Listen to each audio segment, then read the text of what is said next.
Assalamualaikum warahmatullahi wabarakatuh.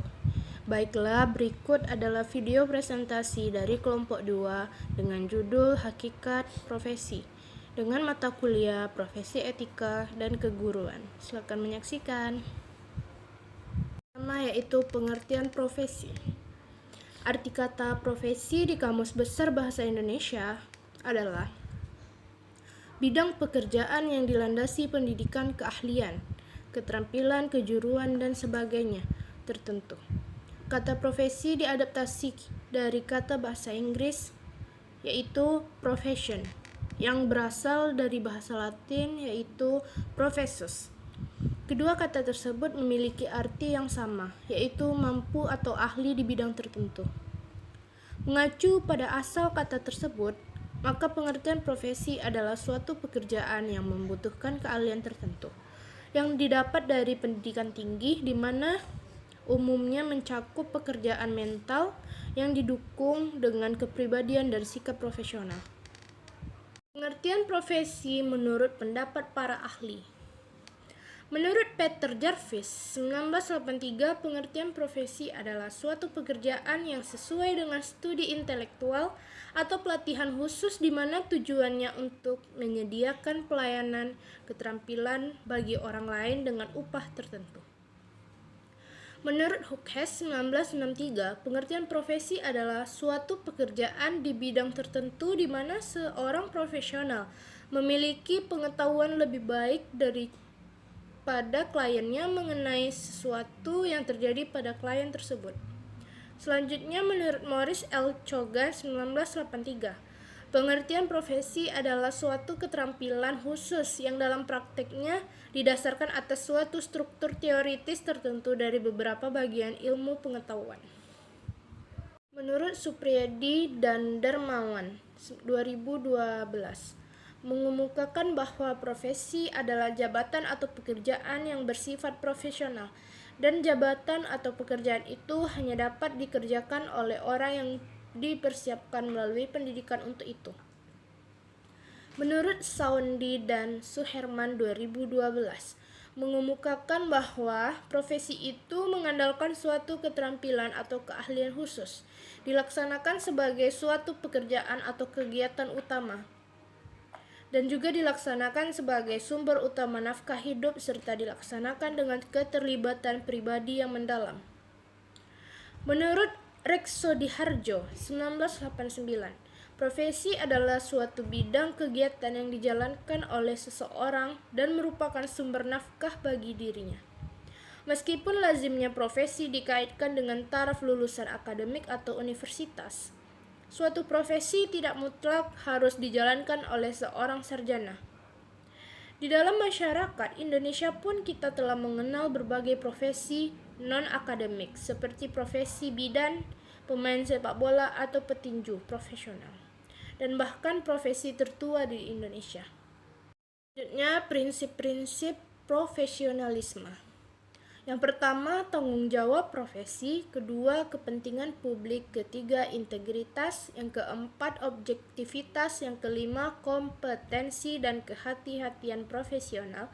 Yang keenam, kerahasiaan. Yang ketujuh, perilaku profesional. Dan kedelapan, standar teknis.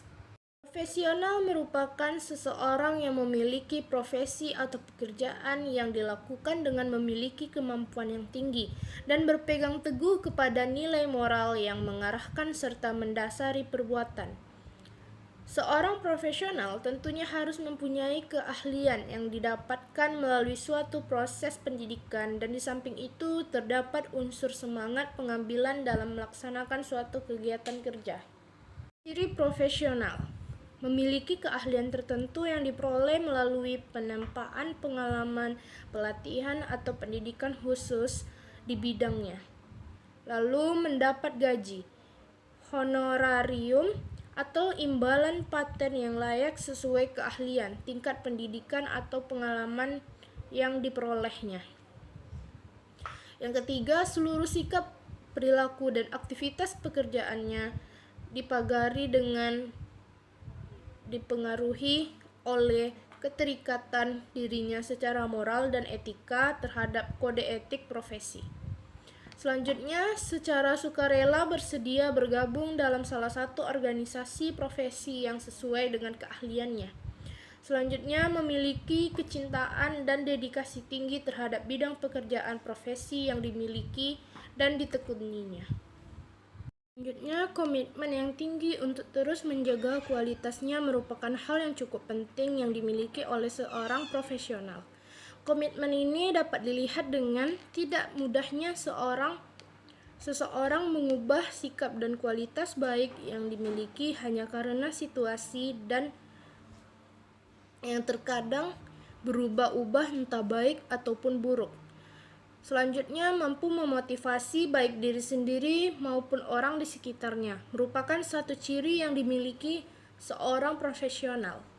Terkadang ada saatnya situasi sulit yang terjadi membuat seorang kehilangan harapan dan menjadi putus asa.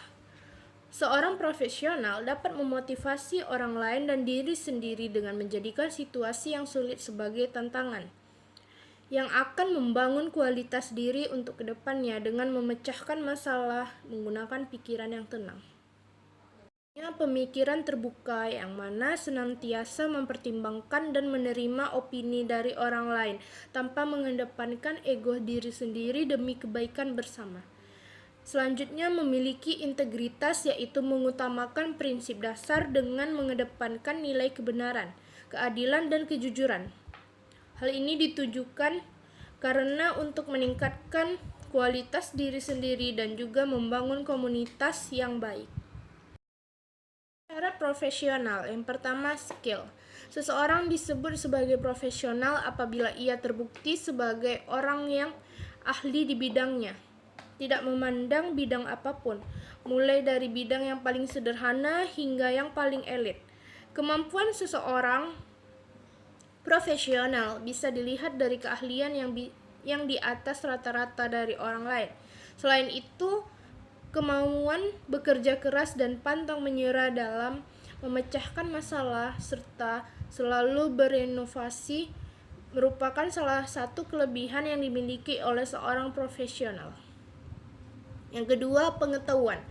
Seseorang harus benar-benar menguasai atau setidaknya memiliki wawasan atas ilmu yang berhubungan dengan bidangnya. Biasanya orang yang berprofesional akan selalu menambah ilmu yang mana tidak mudah puas dengan ilmu pengetahuan yang dimiliki saat ini. Adalah attitude. Seseorang tersebut tidak sebatas pintar, namun juga mempunyai etika baik untuk diterapkan di bidang masing-masing. Mampu bekerja baik mandiri maupun bekerja secara berkelompok, yang berarti dapat mengimbangi rekan kerja yang lainnya, melakukan sesuatu yang tidak semata hanya dilakukan karena uang. Assalamualaikum warahmatullahi wabarakatuh. Baiklah, saya akan melanjutkan materi dari Putri Asmita. C. Organik profesi. Dalam kehidupan sehari-hari, kita mengenal banyak organisasi profesi yang sengaja didirikan oleh para anggotanya sesuai dengan bidangnya masing-masing. Misalnya, dalam dunia kesehatan, kita mengenal Ikatan Dokter Indonesia atau yang disingkat dengan IDI, Ikatan Dokter Gigi Indonesia, IDGI, Ikatan Bidan Indonesia, IBI, Persatuan Ahli Gizi Indonesia, Persagi, Persatuan Ahli Farmasi Indonesia, PAVI, Ikatan Perawat Anestesi Indonesia, IPAI, dan lain-lain. Selanjutnya, kualifikasi. Dalam Undang-Undang Nomor 20 Tahun 2003 tentang Sistem Pendidikan Nasional, Bab 11 Pasal 42 dinyatakan bahwa 1. Pendidik harus memiliki kualifikasi minimum dan sertifikasi sesuai dengan jenis wewenang mengajar.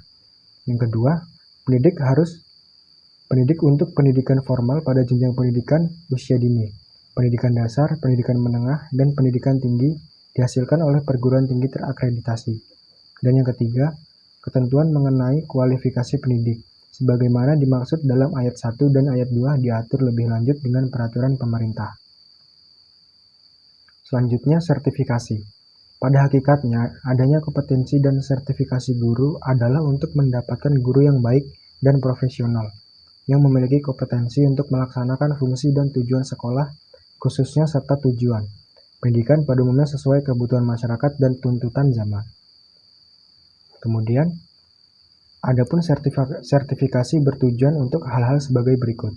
Yang pertama, melindungi profesi pendidik. Yang kedua, melindungi masyarakat dan praktek-praktek tidak kompeten, sehingga merusak citra pendidik. Ketiga, membantu dan melindungi penyelenggara pendidikan dengan menyediakan rambu-rambu dan instrumen untuk melakukan seleksi terhadap pelamar yang kompeten. Yang keempat, membangun citra masyarakat terhadap profesi pendidik. Kelima, memberikan solusi dan dalam rangka meningkatkan mutu pendidikan. Selanjutnya, hakikat profesi menurut pandangan Islam. Islam adalah ajaran yang mendorong umatnya memiliki semangat bekerja dan beramal, serta menjauhkan diri dari sifat malas. Menurut Hafifuddin tahun 2003, kerja dalam Islam memiliki nilai tinggi dan mulia, yang merupakan dasar setiap kebesaran dan jalan menuju kesuksesan. Dengan kerja, manusia akan hidup mulia, dapat merekayasa waktu guna mengembangkan kekayaan. Selanjutnya, bekerja merupakan bagian dari ibadah. Untuk memahami dimensi etos kerja dari sudut pandangan Islam tradisional, penting bagi kita untuk memperhatikan kenyataan bahwa kata kerja dalam bahasa Arab tidak dipisahkan dari kata yang digunakan untuk menunjukkan tindakan dalam pengertian yang paling luas. Dan dalam perbincangan syariah, kata kerja dimasukkan ke dalam kategori yang sama dan termasuk dalam syariah. Kemudian yang terakhir, kerja adalah keniscayaan.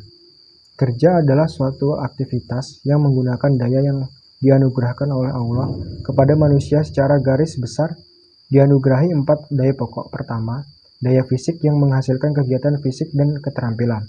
Kedua, daya pikir yang mendorong pemiliknya berpikir dan menghasilkan ilmu pengetahuan. Ketiga, daya kalbu yang menjadikan manusia mampu berhayal, mengekspresikan keindahan, beriman dan merasa serta berhubungan dengan Allah atau Sang Pencipta. Dan keempat, daya hidup yang menghasilkan semangat juang, kemampuan menghadapi tantangan dan mengulangi kesulitan. Quraish Shihab tahun 2003. Baiklah, terima kasih. Itulah hasil diskusi dari kami. Saya akhiri. Assalamualaikum warahmatullahi wabarakatuh.